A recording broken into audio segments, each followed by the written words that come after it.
On est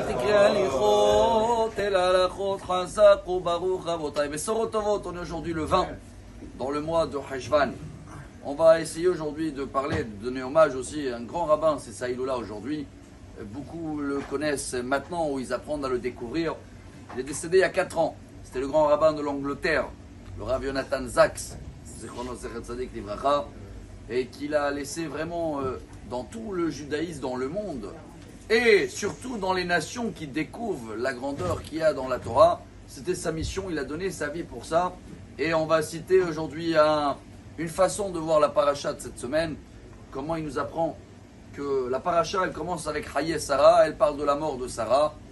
La paracha se termine avec la mort d'Abraham, et apparemment c'est une belle histoire de vie. Mais comment la Torah témoigne? Hachem Berach et Abraham Bakol, ils étaient bénis dans tout. Abraham, 7 fois, il a reçu la promesse d'avoir la terre d'Israël. Il ne peut même pas enterrer sa femme. Il faut négocier, il faut racheter. Imaginez-vous tout ce que Sarah a traversé dans sa vie. 2 fois, elle a été prise chez Pharaon, chez Avimelech, pas d'enfant jusqu'à 90 ans. Imaginez-vous toutes les épreuves qu'Abraham, ils ont passées. Et la Torah veut nous dire qu'ils avaient une vie, ils avaient une bénédiction Bakol, tout était bien, tout était rose, extraordinaire. Et voilà la réponse de Rav Zaks Rabotai. Quel message pour nous!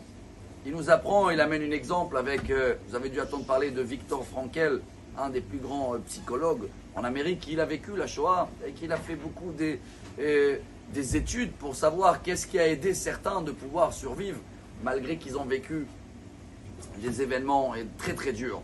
Et il prouve que Abraham et Sarah nous apprend, personne ne va choisir les événements qu'il va y avoir dans la vie.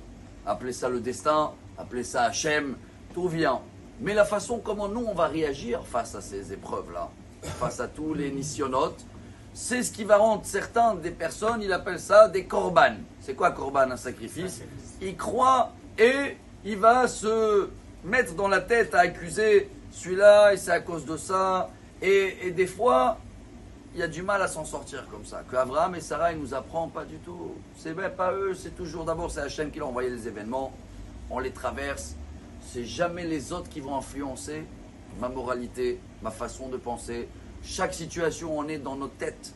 On est capable de s'en sortir. Il faut qu'on sorte de cette mode d'être j'accuse, je vois sur qui je peux tomber la responsabilité. Et dans ce cas-là, je peux rester des fois des journées, voire des années, en accusant même jusqu'à le prof de l'école il y a 50 ans. Ou, mais c'est pas du tout ni le prof d'école, et ni les parents, et ni les amis, et ni le voisin, et ni personne. Hachem m'a amené une situation, Hachem il m'a donné la force de pouvoir survivre et de pouvoir sortir et de pouvoir éclairer la vie entière. C'est pour ça que cette paracha elle s'appelle Haye Sarah. C'est pour ça qu'il y a des milliers de personnes qui vont passer Shabbat à Hebron.